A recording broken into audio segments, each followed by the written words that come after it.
વેગમપુરાના યુવકે વ્યાજખોરોથી કંટાળી આપઘાત કર્યો। સુરત ક્રાઇમ બ્રાન્ચે મહેસાણા હાઈવેથી વ્યાજખોરની ધરપકડ કરી વધુ તપાસ હાથ ધરી છે।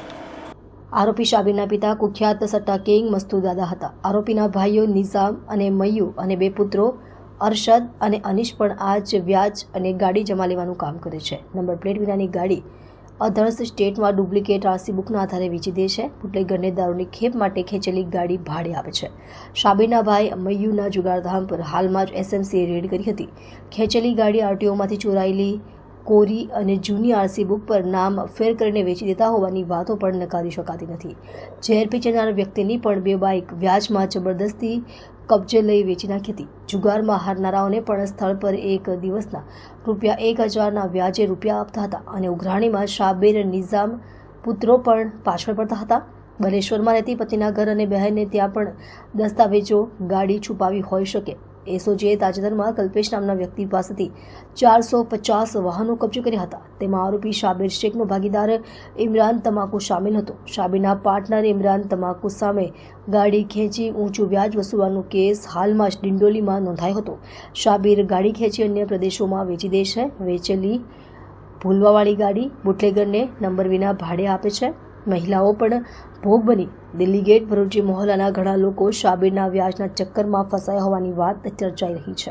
વિસ્તારમાં ગઈ તારીખ 22/11/2024ના રોજ એક ગુલામભાઈ ખ્વાજા મિયા ઇસ્માઇલભાઈ શેખે પોતાની આર્થિક પરિસ્થિતિ કંટાળીને ઊંચા વ્યાજે લોકો પાસેથી પૈસા લીધા હોય એના કારણે એમને દવા પીને આત્મહત્યા કરવાની કોશિશ કરી હતી અને એ સારવાર દરમિયાન એમનું મૃત્યુ નીપજ્યું હતું।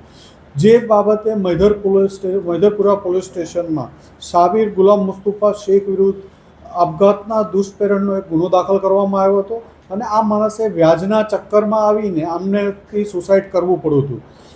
જે અનુસંધાને શાબીર ગુલામ મુસ્તુફા શેખ વોન્ટેડ હતો અને એની તપાસ ચાલતી હતી। ગઈકાલે લેટ નાઇટના ક્રાઇમ બ્રાન્ચની ટીમે એને મહેસાણા મીરાદાતાર ઉનાવા મીરાદાતારની દરગાહ પાસેથી પકડી પાડ્યો છે અને એની પૂછપરછ દરમિયાન અન્ય 6 વાહનો 4 મોટરસાઇકલ અને 2 કાર કબજે લેવામાં આવી છે। જે અલગ અલગ લોકો પાસેથી પ્રાથમિક દ્રષ્ટિએ વ્યાજની સામે પૈસા જે ધિરાણ કર્યું એની સામે અવેજમાં રાખેલી હોય એવી ગાડીઓ હોવાનું ધ્યાનમાં આવ્યું છે। આ ઇસમને પકડી વધુ કેટલા લોકોને વ્યાજે પૈસા આપતા હતા, ખૂબ ઊંચા વ્યાજા દરે આ લોકો પાસેથી વ્યાજ વસૂલતા હોવાની પણ એક પ્રાથમિક માહિતી મળી છે। એટલે આના ચક્કરમાં કેટલા આના વ્યાજના ચક્કરમાં લોકો ફસાયેલા છે એની એક તપાસ ચાલે છે અને આ માણસે સુસાઇડ કર્યું છે તો એને કેટલા ટાઈમથી એની પાસેથી પૈસા લીધેલા હતા, કેટલું વ્યાજ ચૂકવી શક્યા છે એ બાબતે પણ તપાસ કરી રહ્યા છીએ।